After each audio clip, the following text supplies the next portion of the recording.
I believe there was a background briefing earlier today where that was discussed. At this time, there's no consensus in the intelligence community that that's the case. Is there any thought within the intelligence community, or are there some strands of the intelligence community? Again, at this point, the only thing I'm going to say is that there's no consensus within the intelligence community that there was involvement. Annie? Today, in the background briefing, Trump officials accused Russia of helping Syria cover up Assad's use of chemical weapons. In the past, Trump has praised Putin, calling him very smart and expressing his general admiration. Does he still think Putin is very smart, and does this change the relationship between the two leaders? Well, I think a couple things. Number one, I think the president's made it clear from the beginning that that he entered office thinking that if he can get a deal with Russia in our national interests, which I discussed during the opening remarks as part of Secretary Tillerson's conversation with Foreign Minister Lavrov, then we're going to do it. But if we can't get a deal and if we can't find an area of national interest, then we won't. And in this particular case, it's no question that Russia is isolated. They have aligned themselves with North Korea, Syria, Iran. That's not exactly a group of countries that you're looking to hang out with. With the exception of Russia, they are all failed states. There is clearly, Russia is not an island when it comes to its support of Syria or its lack of, frankly, acknowledgement of what happened. The facts are on our side. The actions of Syria are reprehensible. And I think that Russia has been party to several international agreements that Syria is not holding up to. In fact, that Russia needs to hold themselves up to. So I think the president has been very clear with his stance on Russia. And in this particular case, we're going to be very forceful. And I think, as will Secretary Tillerson during his visit, to make sure that we let Russia know that they need to live up to the obligations that it has made. Caitlin. The administration has said sanctions against Syria are forthcoming. What will those look like, and when can we expect them? Great question. I think you know well enough at this point that we're not going to announce any of that kind of action until it's ready to go. I think the president's made it clear that additional action with respect to Syria in terms of its failure to stop engaging in actions that harm its people will result in action. And so I'm not going to get ahead of what he is planning to announce or when, but as he has made clear on a variety of circumstances, he's not one to telegraph his actions until he's ready to make those announcements. Secondly, has the administration identified an opposition party that could come to power in Syria if there is a regime change? I think first and foremost, and I stated this yesterday and we'll state it again, that our number one goal is to defeat ISIS. That is unequivocally the number one thing. I think secondly, the political conditions that exist in Syria right now are such that what we need Russia and others to do is to help create a political environment in which the Syrian people can choose a leader that is more suited to them. I think getting into who that should be, I think what we're trying to do right now is shape the environment to allow the Syrian people to determine their outcome. Blake. I'm going to change the topic into totally different topics of that. Mark Meadows said earlier this morning that he thinks, quote, we're very close as it relates to health care, and that two options were given to the House Speaker. Does the White House believe that you're very close on health care, and have you signed off on those two options? Well, two things. One, I think we're getting closer and closer every day. This has been a process that, as you know, the Chief of Staff, the Vice President, and others have been extremely engaged in behind the scenes. We clearly are getting closer. More votes are moving in our direction. And these ideas, I think, are very helpful, and the conversations are getting closer. I don't want to prejudge the outcome at this point, but I would say that we feel very buoyed by the direction that this is going and some of the outcomes. I know that with respect to a couple of the proposals that Congressman Meadows is suggesting, and part of those has to be, again, figuring out whether or not those attract additional votes and gain additional support and don't detract. And I know it sounds very simple, but that's what this entire process has been about. And so he is reviewing a couple of the provisions that he wants to make an amendment or to the ongoing amendment. Have you signed off to those two? It's not a question of us signing off. I think we're good with the direction that that this is going, as long as it continues to grow the vote. A lot of these provisions that are being discussed give states the flexibility to enact certain provisions, which is consistent with our general philosophy of giving more competition and more choice to the people in the states. So, secondly, video that's being played across television, United Airlines. Do you think the government should investigate them, the industry as a whole, as it relates to passenger treatment? I would just say that I think there has been clearly law enforcement is reviewing that situation. I think there's plenty of law enforcement to review a situation like that. And I know United Airlines has stated that they are currently reviewing their own policies. Let's not get ahead of where that review goes. It was an unfortunate incident. Clearly, when you watch the video, it is troubling to see how that was handled. But I'm not gonna. They have clearly stated their desire to review the situation. Law enforcement's reviewing it, and I think for us to start to get in front of what should be a very simple, a local matter, not necessarily needing a federal response. Hallie. 2 questions, just to follow up on Blake's just very briefly. Has the president seen that video? I'm sure he has. And what's his reaction? I don't think anyone looks at that video and isn't a little disturbed that another human being is treated that way.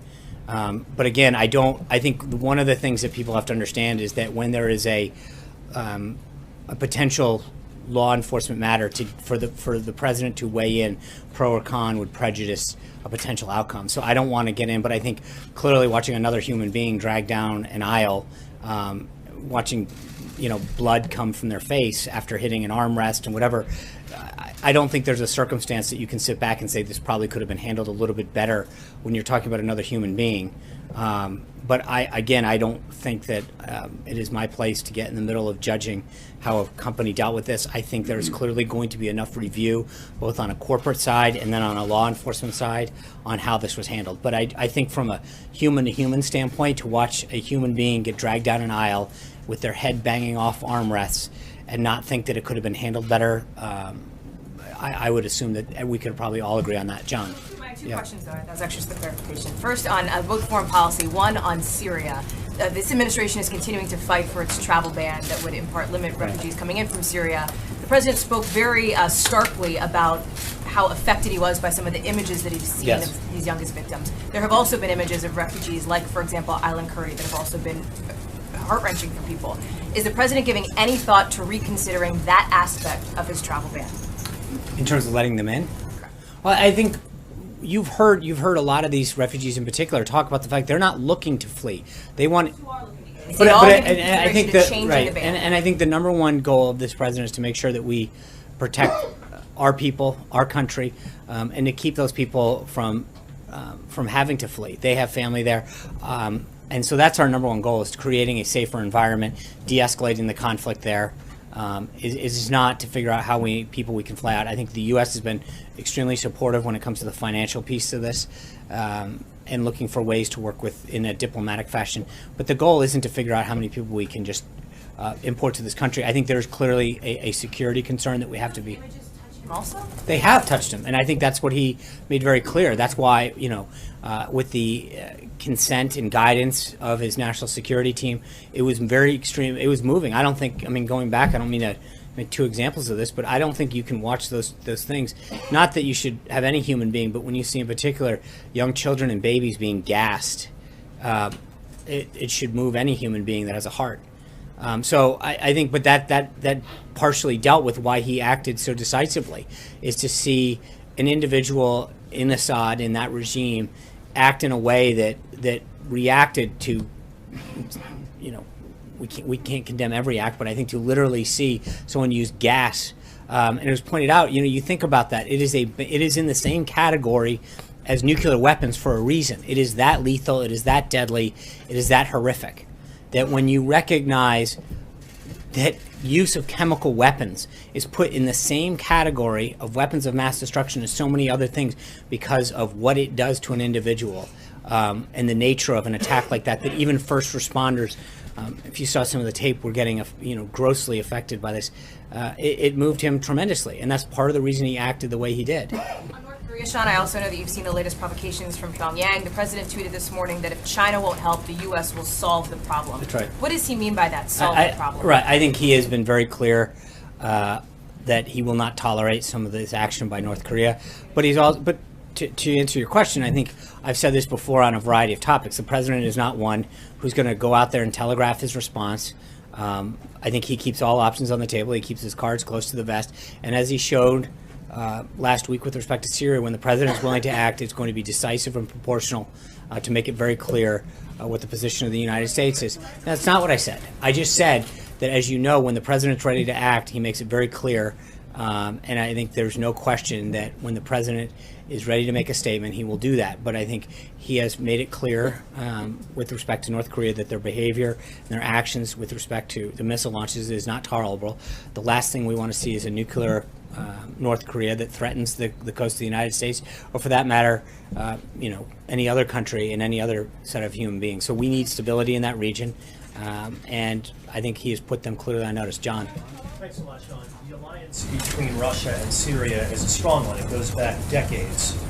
President Putin has supplied personnel, he supplied military equipment to the Assad government. What makes you think that at this point he's going to pull back in his support for President Assad and for the Syrian government right now? I think a couple things. You look, we didn't use chemical weapons in World War II. You had someone as despicable as Hitler who didn't even sink to using chemical weapons. So you have to, if you're Russia, ask yourself, is this a country that you and a regime that you want to align yourself with? You have previously signed on to international agreements, rightfully acknowledging that the use of chemical weapons should be out of bounds by every country. To not stand up to not only Assad, but your own word should be troubling. This is Russia put their name on the line. So it's not a question of how long that alliance has lasted, but at what point do they recognize that they are now getting on the wrong side of history in a really bad way really quickly? And again, look at the countries that are standing with them. Iran, Syria, North Korea. This is not a team you want to be on. And I think that Russia has to recognize that while they may have had an alliance for them, that the lines that have been crossed are ones that no country should ever want to see another country cross. Yep. Two seasonally related questions. First one, coming up on tax day. When does the White House plan on releasing President Trump's 2016 returns, and are there any concerns about possible conflicts of interest reflecting on the tax debate that could be cleared up with this release? Second, how many people are you expecting for the Easter egg roll, and will you be reprising your previous role in this fight? Those are two tough ones.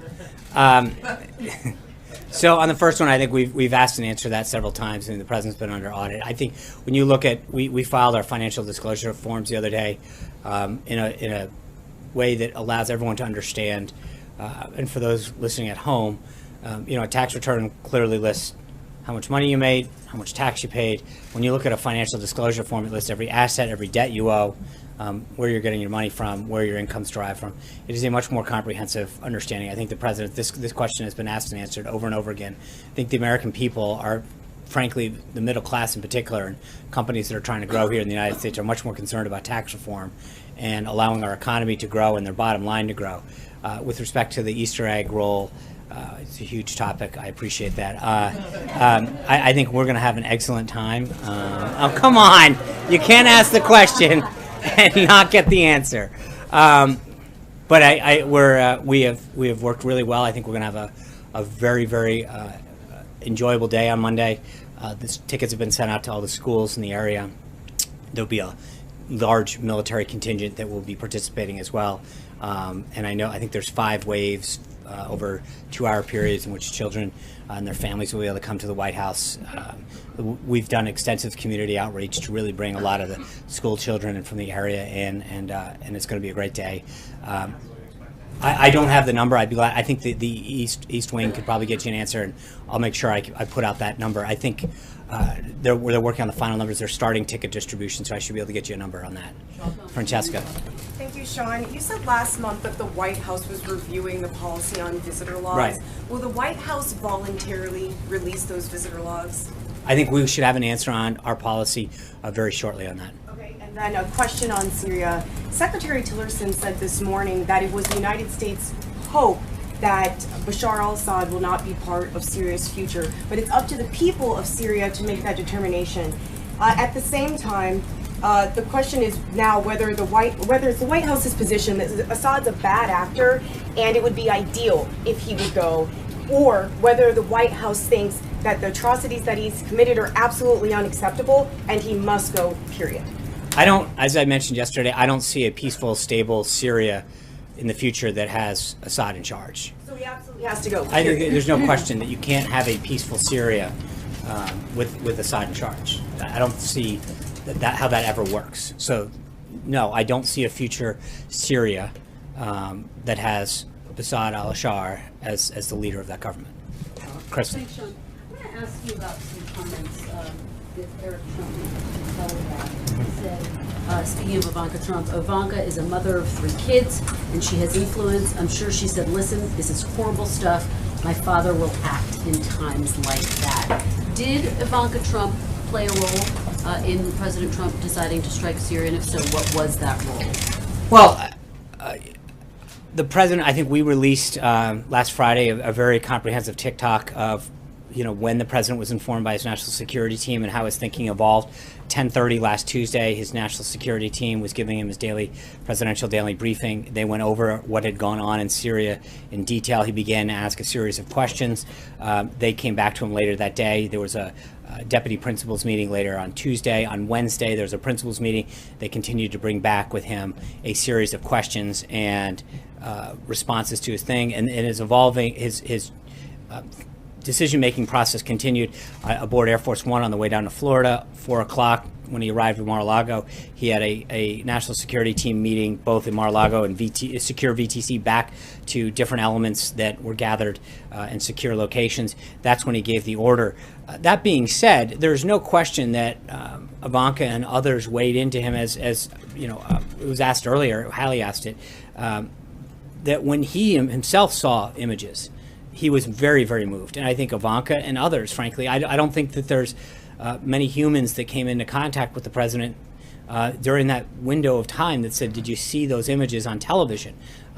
So I don't, I think there was a widespread acknowledgement that the images and the actions that had been taken were horrific and required action. And just to be clear, she was among those who supported taking action. I have not asked her what her person, but I think, and again, I saw the reports that Eric gave, but again, I don't think Ivanka stands any different than anyone else when it comes to the response that we got. Do you know if they discussed the attack? I don't. She responded and gave her personal reaction to it? I don't know, but again, I don't think it's that dissimilar to what any human being probably would have asked. Just a couple of others. He also said if there was anything that the strike on Syria did, it was to validate the fact that there is no Russia tie, which raises the question that there was some type of political component to this. Can you respond to that? In the sense that I guess my point, or I think his point would be, after 80 plus days of constantly being asked what the involvement is, I think clearly with us acting, not having a conversation with Moscow in the political sense. Prior to that, I think it pretty is, for all of the discussion about how many ties and back channels and this and that, it was a pretty clear show of resolve and force that the United States was acting and not with anyone else's. He wasn't suggesting that was a factor in the decision. No, I think it's, but I think that, respectfully, I mean, almost every single day we've been asked about these so-called ties and back channels and whatever, and I think there's an acknowledgement at some point that if that was true, you would have seen some kind of action that clearly didn't happen. And just to follow up on the North Korea question, Hallie read the president's tweet. North Korea seemed to threaten the possibility of taking some type of nuclear action if the U.S. launches another, what they see as another provocation. What is the specific reaction to that? Is the president? I don't think. I mean, I think that there's no evidence that North Korea has that capability at this time. So I don't know that could happen. That being to them making that threat. Well, I don't think that threatening something that you don't have the capability of isn't really a threat. Kevin. Thank you, Sean. I want to sort of follow up on that. The president in his tweet noted that China could certainly help. on the North Korean issue. And when you unpack it through that lens, and the fact that the USS Carl Vinson sort of steaming up toward the Sea of Japan, that may be an additional pressure to maybe get China to come to the table. Is that an accurate read of what the president would like to see them do to really apply the pressure on Pyongyang? Well, I think the president and President Xi discussed this last week in Florida. China has had a very economic and political influence on North Korea over the years, and I think that when it comes to a shared national interest of ensuring that Korea doesn't obtain the nuclear capabilities to threaten any people, that is something that we should all agree upon, and something that he talked about with President Xi as an area of shared national interest. And I think that North Korea clearly understands where the United States stands on this, and I think he would welcome President Xi weighing in on this a little bit more.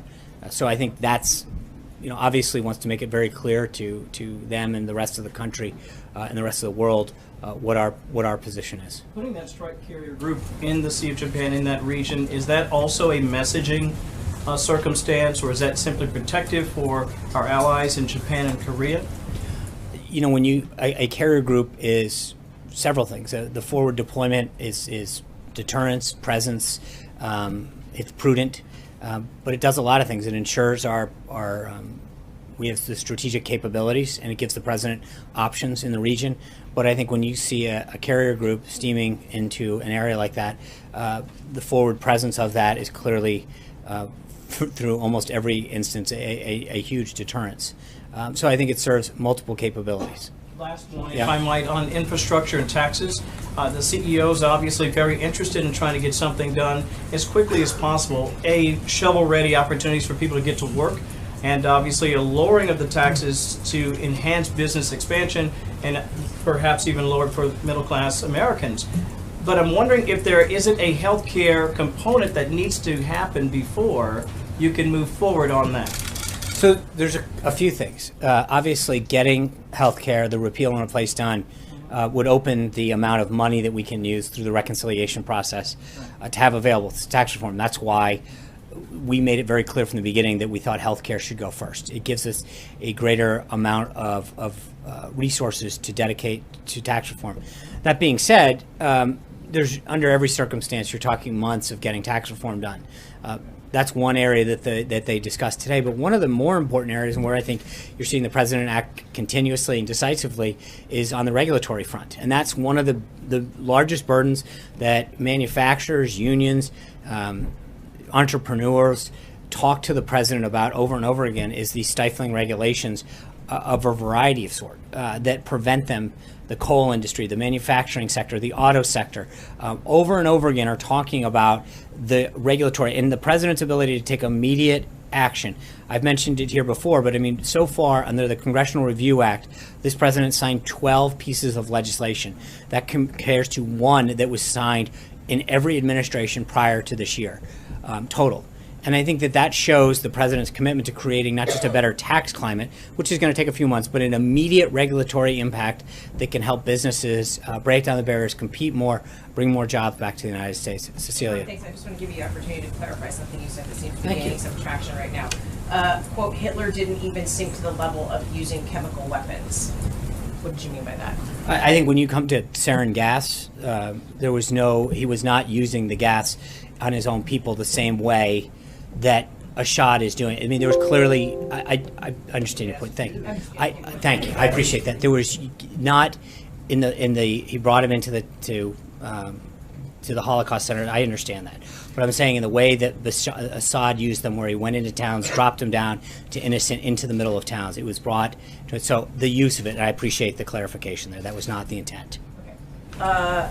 Did the president speak with Secretary Tillerson before he went on this trip to Russia? And is this stern message that the secretary delivered today a direct message from the president to Vladimir Putin? Sure, yeah, I mean, they spoke. He was in Florida with him before he left, and they met Tillerson and the president after his meeting with President Xi concluded. and they've talked, I think, since then as well. So this message, these pretty stark, harsh words from the Secretary Tillerson this morning about Russia, can that be I don't interpreted know. as a message from the president Look, I'm not to going to. Russia? I don't know the nature of their final conversations, and I know there's been some evolution of the intelligence that we have and the actions that have been taken since Friday. So I don't know where the conversations have laid off, but I think Secretary Tillerson clearly speaks on behalf of the United States in the president's position. John. Yeah. Thank you, Sean. Two foreign policy related questions. You're speaking about Secretary Tillerson's trip, and I'd like to do a follow-up on the question I asked 2 weeks ago. Is he scheduled to meet with Mr. Navalny or Mr. Khodorkovsky or any of the civil society representatives outside of government? I'll refer you back to State Department the same way I did 2 weeks ago. I think they are in charge of his schedule. So I think it's best to look at the State Department. And has the president or anyone in the administration been in touch with President Erdogan on all of the actions in Syria? I do believe that someone, either the Vice President or the Secretary of Defense, spoke with him last week, but I'd have to check. I know there was a series of foreign leader and head of government calls to both Defense Minister and heads of state, but I'd have to check. I thought he was on that list, but off the top of my head, I cannot recall. Major. You said at the top that you hope that Secretary Tillerson will be able to clearly convey to the Russians the sentiments of the U.S. government. Is that enhanced by a meeting directly with the Secretary and President Putin? And if there is no meeting like that, would the President of the United States consider his Secretary of State snubbed by the Russian President? Well, obviously, he's going to meet with Foreign Minister Lavrov. That's his counterpart. I think that's the job of a Foreign Minister and a Secretary of State, to meet with each other. They're the counterparts. And I think that if he didn't meet with President Putin, that he can convey his sentiments and thoughts of the United States to the Foreign Minister. Would the history of Putin meeting with Kerry and previous Secretaries of State influence the President's judgment on that? We'll have to see. I'm not going to, I mean, we're not there yet. So I think to prejudge the outcome of the visit. For the President, in other words, for Tillerson to see Putin on this visit, even though there are No, but I would say things that you want to convey to the but I Russian would say government. that there's a bit of irony that for all of these talks that have been perpetuated about back channels and direct links, that now it's, well, they won't meet with you, and does that undermine the relationship that I've heard time and time again? No, I understand that, but I think that it's interesting that we went from all of these direct links to Russia to now, are we disappointed that we can't even get a meeting with them? There's a bit of irony in your question. I don't even understand your point. I'm asking you, at a time after the United States has called out Russia for a disinformation campaign in Syria, for collusion with a government it regards as carrying out a war crime, meeting with the Russian president, is it or is it not a priority for this president to have his Secretary of State convey that directly to the He is Russian conveying that government? message, and that's what he's doing. But if the head of the Russian government won't meet with him, then he's going to convey it to his counterpart. And I'm asking you if that... And I just said we're not there yet, but I think right now... No, I think the answer is that he's meeting with his counterpart. That's the appropriate person for him to convey that with, and we'll have to wait and see how the meeting goes. Steve. The Russian president today said that all this talk in the White House about weapons of mass destruction reminds him of what he heard from the White House in 2003.